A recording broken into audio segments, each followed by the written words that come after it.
سلام سلام كرات خطاتلتي بزلخم وخينكم نزا فيديو ترقبوا ملوخم سلامكم بزح ترفي وللي نزا چانالي حدش تزخونكم سابسكرايب بمقوار بيتسوكونو نزا فيديو كعاني لايك بمقوار جمروا 10,000 قريبنا نينانا 10,000 قربا جيزي أأتوني خورات خطاتلتي كاو خعا بيا كومنت ناخدكم 10,000 نأتوا نبرتات عياتولو كل جيزي تصحوا لي كومنت تبرتاتعني بلبي زمسجن تجدسكم سلا تبرتاتعني زو محاتي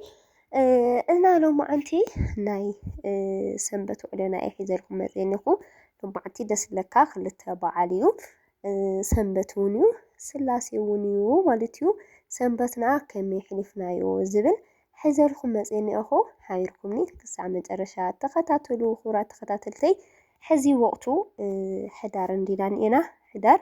بتعمي سحيتا زلو نفاسلو قررلو مالتي بتعمي قررني أزنقو مالتي هم زتر أولهم مرقودة تخدينا كوانو علس قرر مويتي نيرا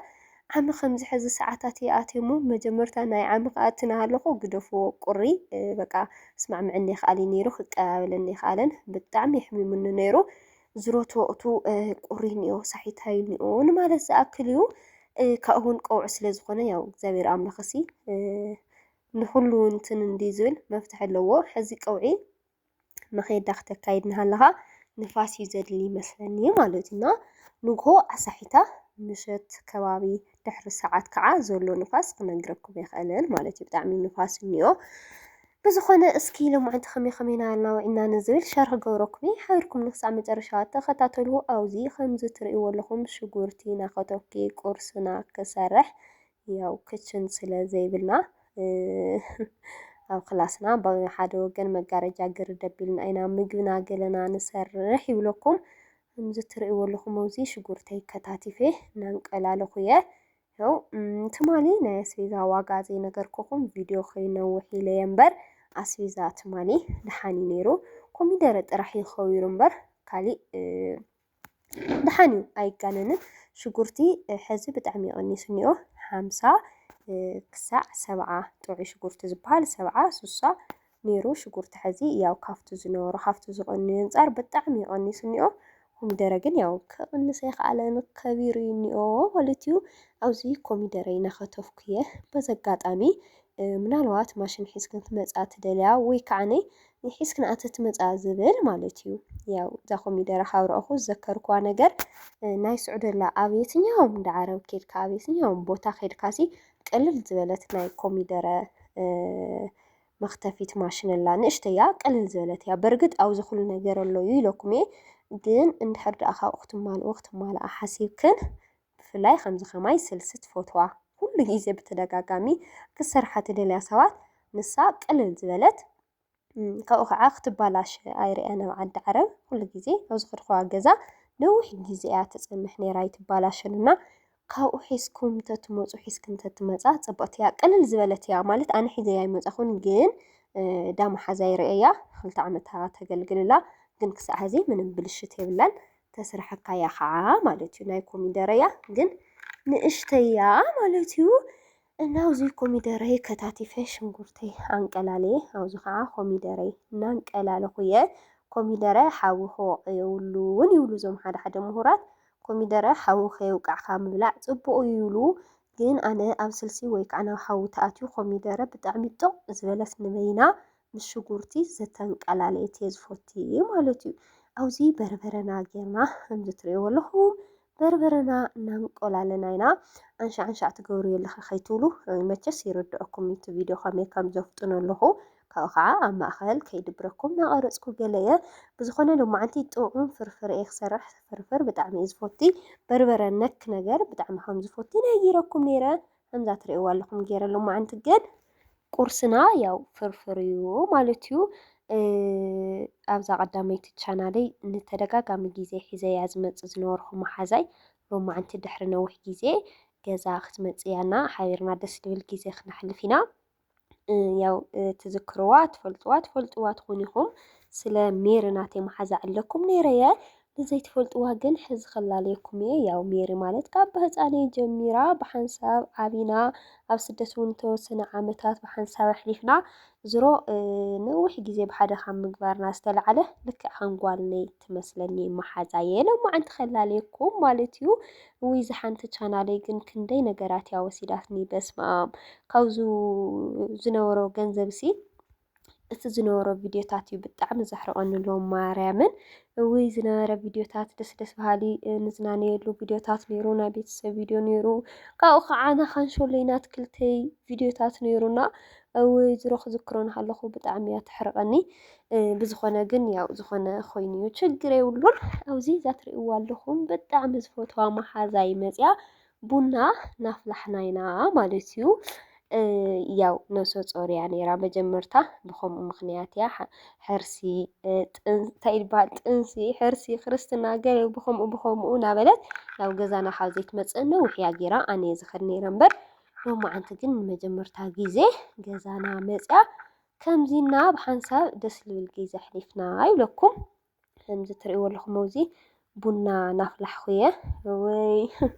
ኣነ ግን ቡና ውሪደ ዝቆልዓ ሓቕፎ ከመይ ደ ናፊቐኒ ኢኹም መሲልኩም በነገራችን ላይ ኣነ ቆልዓ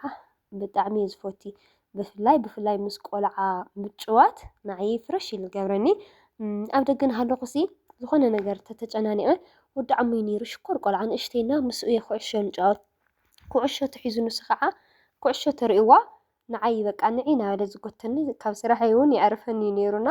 ተደቢሩኒ ከም ገለ ገይረ እዛ ኩዕሾ እየ ዝሪኦ ነይረ ኩዕሾ እናተጫወትና ገለ ህፃን እዩ ተተርእየኩም እዛ ቪድዮ ተሃልያ ቪድዮታት ዝሰርሖ ነበርኩም ብስኡ ዓውዚ ክገብረልኩም እየ ብላዕሊ ብዝኾነ ግን ክድብረኩም ናሃለይ ምስ ቆልዓ ተጫወቱ ንዓይ በቃ ምስ ቆልዓ ምጭዋት ፍረሽ ኢሉ ዝገብረኒ በቃ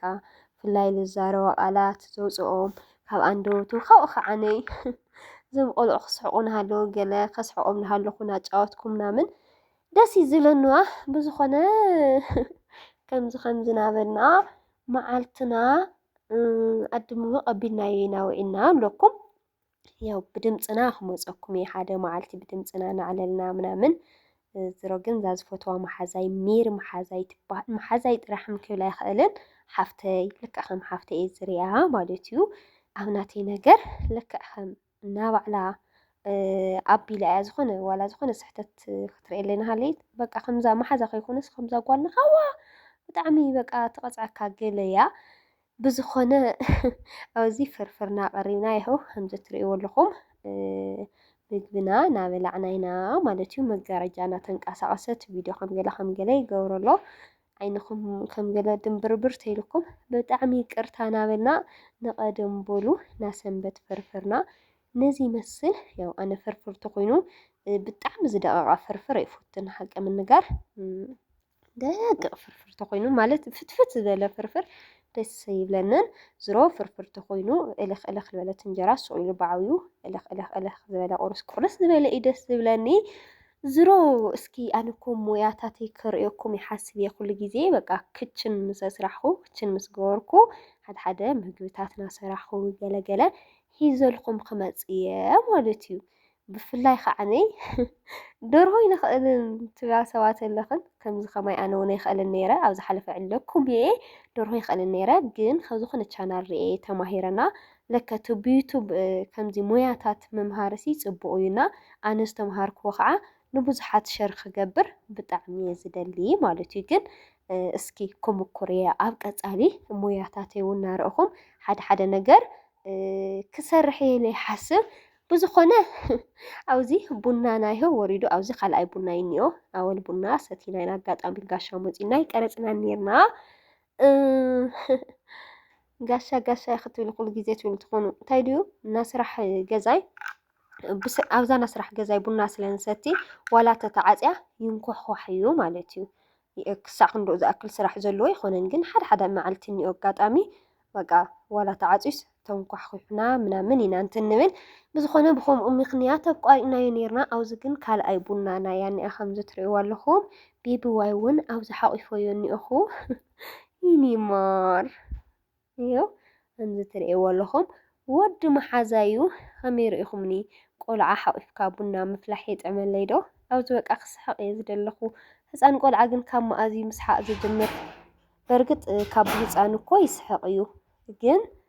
ብቀልቡ ንስኻ ስሒቕካዮሲ ክስሕቐልካ ገለ ደስ ይብለካ ዋ ዝወዲ መሓዛይ ከዓ ብጣዕሚ እዩ ፈጣን ኣብ 2 ወርሑ ምስሓቕ እዩ ጀሚሩ ይብለኩም ኣብዚ ሜሬ ትዕለና እያ ናብዛ ካሜራ ከይትሪኣ ናሓፈረት ትዕለና እያ ብዝኾነ ሓሳብ ልዒላትለይ ነይራ ኣይ እዚኣማ ኮፍ ኢልና ብድምፅና ኢና ንዕልላ ምናምን ኢልና ዓፂናያ ኢና ብዝኾነ ግን ብድምፂ ናዕለልና ክንመፀኩም ኢና እንድሕር ኣጠዓዒምና ማለት እዩ ሓደ መዓልቲ ኣጠዓዒምና ንመፀኩም ኢና ኢለ ተስፋ ይገብር ብዝኾነ ግን ያው ካብኡ ናይ ወርቂ ዋጋ ብድጋሚ ማለት ተደጋጋሚ ግዜ ትሓትኑ ሰባት ኣለኹምና ናይ ወርቂ ዋጋ ከምፀልኩም ኣነም ተደጋጋሚ ግዜ ጠይቐ ነይረየ ከይደልኩም ነይረየ ኣጋጣሚ ኮይኑ በዓልቶም ይፀንሑ ሰራሕተኛ ይፀንሑ ካሊእ ሰብ ኣሕዋቶም ገለ ይፀንሑና ሓወይ ይምፃእ ብራዘር ይምፃእ ገለገለ ናበሉ ብከምኡ ምክንያት ኣይቀረፅኩልኩም እኒኢኹ ዝሮ ግን እስቲ ከይደ ሓደ መዓልቲ ኣጠዓዒመ ናይ ወርቂ ዋጋ ከምፅአልኩም ይብለኩም ሕዚ ዶላር ወሲኹ ይመስለኒ ኩሉ ነገር ወሲኹ እኒኦ ናይ ሞባይላት ዋጋ ዝሓለፈ ቅሪበልኩም ነይረ ሎማዓንቲ ግን ብጣዕሚ ወሲኹ እኒኦ ናይ ዝሓለፈ ዋጋ ሕዚ ከምኡ የለን ኢሉኒ ኣሎ በዚ ኣጋጣሚ ሞባይል ትእዝዝ ኣሕዋተይ ስለ ዘለኽን ተዝሓለፈ ዋጋ ከምኡ ይኮነ እኒኦ ሕዚ ኣይኮነን ዶላር ወሲኹ ገለገለ እናተባሃለሲ እቲ ዋጋ ከምቲ ኩሉ ግዜ ዝዛረቦ በየግዚኡ ኣፈላላይ ኣለዎ እዩ ማለት እዩ ሕዚ ከዓኒ ዶላር ወሲኹ ድዩ እንታይ እዩ ቀኒሱ ኢሉ በሃል ዝሮ እቲ ዶላር ወሲኹ ይመስለኒ ብከምኡ ምክንያት ብዙሕ ነገራት ወሲኹ እዩ ይብልዎ ኣለዉ ማለት እዩ እዞም ኣሓተይ እና በዚ ኣጋጣሚ ክነግረኩም ስለ ዝደለኹ እየ ናይ ብዙሓት ነገራት ዋጋ ስለ ዝሰርሕ ከምኡ ኣብ ቦትኡ ዘሎ ከይመስለኩም ምናልባት ዘይወስኽም እንድዕ ክህሊ ይኽእል እዩ ግን መብዛሕትኡ ዝጠየቕክዎ በቲ ዶላር ምክንያት ወሲኹ እዩ እዮም ዝብሉ ዘለው ይብለኩም እዞም ኣሓተይ ኣስቤዛ ጥራሕ የቀንስ ኣቢሉ እኒኦ እምበር ካልእ ያው ሞባይል ዲኹም ቲቪ ምናምን ወሲኹ እዮም ዝብሉ ነይሮም ድጋሚ ኣምፀልና ቴልኩም ንከዓ ናይ ሞባይላት ዋጋ ክናገረኩም እየ እዞም ኣሓተይ ዝሮ ይኸው ኣብዚ ከምዚ ትሪእዎ ኣለኹም እቲ ካሜራ ግን ብጣዕሚ ይቅርታ ከይረአኽዎ ዓርስዋይ እንድያ ናቀረፀትና ነይራ ድሙቕ ካሜራ ዘሎ ይመሲሉኒ ነይሩ ግን እዛ ሽምዓሲ ኣጋዊሕዎ ከምዚ ንፁር ክኸውን ይገበሮን ሓደ ግዜ እኒኦ ፀሓይ ተዘይኮይናሲ ፅልምት ነገር እዩ ዝብል ዋላ ላይት ኣለኒ እንድዩ ላይት ተተጠቒመን ዋዕሉ እቲ ካሜራስ ፅቡቕ ይገብሮንዋ ኣብ ደገ ተኮይኑ ወይ ከዓ ፀሓይ ነገር ተሃልያ ገለ ሓደ ግዜ ቆንጆ ይኹን ሓደ ግዜ ከዓ ደብዛዛ ይኸውን እና ይቅርታ እቲ ቪድዮ ህስስ እንድሕር ዳ ኢልኩም ዝሮ ግን ንልለ ኢና ወዶ ኣነ ለሊኹም ኔኹም ያን ያክል ሕማቕ ይኮነን ይመስለኒ ኣብዚ ቤቢ ዋይ ሃብኒ ትብለና ኖ ዝንባዕለይ ክወስዶ እዩ ቤቢ ዋይ ክወስዶ እየ ንባዕለይ ይብላ ኣለኹ ሲስተር እያ እኒኣ ኖ ገጫውተየ ክስዕሞየ ናበለት እያ ተኸቢላ እኒኣ ኣነ ከዓ ብቆልዓ ብጣዕሚ የፈራሕ ከምዞም ቁር ተብሎ ከምዚ ገለ ትገብሮ ገለ ኢሉ መስለኒ ህፃን ቆልዓ ብጣዕሚ እየ ዝጥንቀቕዋ ናይ ኣዕራብ ቆልዑ ንባዕሉ ኣነ ክሕዞም ኣነ ሓላፍነት ክወስደሎም ገለ በፍፅም እየ ፍቓድ ዘይነበረኒ ማለት እዩ ኣፅንሕና ገለ ተይለና ንሲ ኖ እየ ዝብለን ነይረ ንቆልዓ ኢለ እውን ኣተይፍልጥን ናብ ቆልዓ ክሕሊ ወይ ክሕዝ ኢለ ኣተይፍልጥን በጋጣም ግን ቆልዑ ይፀንሑን እሞ ኣፅንሕና ገለ ክውናሃለዉ በተለይ ንህፃውንቲ ኮይኑ ብጣዕሚ እየ ዘፍርሐኒ ማለት እዩና ን2 ዓመት ስራሕ ኩሉ ስራሕ ነይሩ ንባዕሉ ስሕት ኢሎም ከምኡ ይብሉ እሞ ኖ ብጣዕሚ እየ ዘካብድ ነይረ ታኮይንክ ግን ብጣዕሚ ስለ ትፈርሒ ዲኸ ገለገለ እየን ዝብላን ነይረን ዓሙይ ከምኡ ትብለኒ ነይራ ብቆልዓ ብጣዕሚ እየ ጠንቃቃ ብጣዕሚ እየ ከዓ ፈራሕ በቃ ዝኾነ በቃ ሎምሽ ልዕሊ ዓቐኒዋ ከምዚ ስርናቕ ዝብል ንእሽተይ እሑት ኢሉ እኳስ በቃ እውን እያ ምስት ትብልዋ ብዝኾነ ከምኢታት እዩ ናይ ሎማዓንቲ ዝነበረ ቪድዮና ግን ነዚ ይመስል ክቡራት ተኸታተልተይ ኣብ ካሊእ ግዜ ወይ ከዓ ናይ ፅባሕ ብካሊእ ቪድዮ ክሳዕ ዝመፀኩም ሰሰናይ ንኣኹም ብጣዕሚ ዝፈትወኩም ሕዚ እውን ምብርታዕኹም ደገፍኩም ኣይፈለየኒ ሸር ላይክ ሳብስክራይብ ግበሩለይ ክሳዕ መጨረሻ እዛ ቪድዮ እንድሕር ደኣ ሰሚዕኹምለይ ግን ብጣዕሚ ኢኹም ጎበዛት ማለት እዩ ሓደ ግዜ ካብ ባዕለይ ጀሚሩ ዝኾነ ነገር ንኽእተብል ሞ ንእሽተይ ስምዕስምዕ ኣቢልካ ዋላ ቆንጆ ይኹን እኮ እዩ ገዲፍካ ይውፅእ ትብል ከምኡ ዓይነት ሱስ ዘለና ሰባት ኣለናና ኣነ ከዓ እንታይ የቕንአኒ መሲልኩም ዝኾነ ሰብ ኣብ ሓንቲ ጀሚሩ ክሳዕ መጨረሻ ክርኢ እናሃለሲ በቃ ሓደ ልምዲ በቃ ይሕማቕ ይፀብቕ ዝኾነ ነገር ጀሚርካ ክተቋርፆ የብልካን ጅምረ ኣቢልካ ክሳዕ መጨረሻ ሰምዖ እናሃለኻ ኣቋምካ ተኣቋሙ በቃ ከምኡ ምዃን እኳስ ደስ ይብለኒ ማለት እዩ። ምክንያቱ ሓንቲ ደስ ትብል ታምኔል ንርኢ እሞ እቲኣ ኣቋረፅ ኣቢልና ናብቲ ሓንቲ ካብቲኣ ከዓ ናብቲ ሓንቲ ካብቲኣ ከዓ ከምኡ እናበልና ግዜና ኣብ ከንቱ ኢና ነጥፍኦ ሓደ ነገር ከይወሰድና ወይ ዝኾነ ነገር ከይረአና ካብኡ እንታይ ድዩ ሜሪ ኣዲ ኣርሴማ እኮ ከምዚ ከምዚ ትብል ነይራ ብፍላይ ኣብ መጀመርታ ወይ ፕራንክ ነገር ተኾይኑ ወይ ከዓ ሳኪት ዝኾነ ዘረባ ተዛሪብካስ ናይ መጀመርታ ስምዕ ኣቢልካ እርግጠኛ ኮይንካ ኣይትዛረብን። ስለዚ እርግጠኛ ኮይንኩም ብዝኾነ ይኹን ዓይነት ነገር ንኽትዛረቡ ኣብ መጀመርታ ክሳብ መጨረሻ ስምዕዎ ማለት እዩ። እዞም ኣሓተይ ዘረባ ዶ ዝሕልኩም ብዝኾነ ይሄው እወይ ከመይ ግን ደስ ይብሉኒ እዮም መሲልኩም ዝቤቢ ዘይበካ ቆልዓ ከዓ ሓቂፍክዮ ዋዕሊ ዝመፀንና ይኸው ሎማዓንቲ ሓቂፈዮ ውዒለ እኒአኹ ዝኾነ ሰሰናይ ንዓኹም እስኪ ብካሊእ ቪድዮ ክሳዕ ንራኸብ ብጣዕሚ እየ ዝፈትወኩም ቻው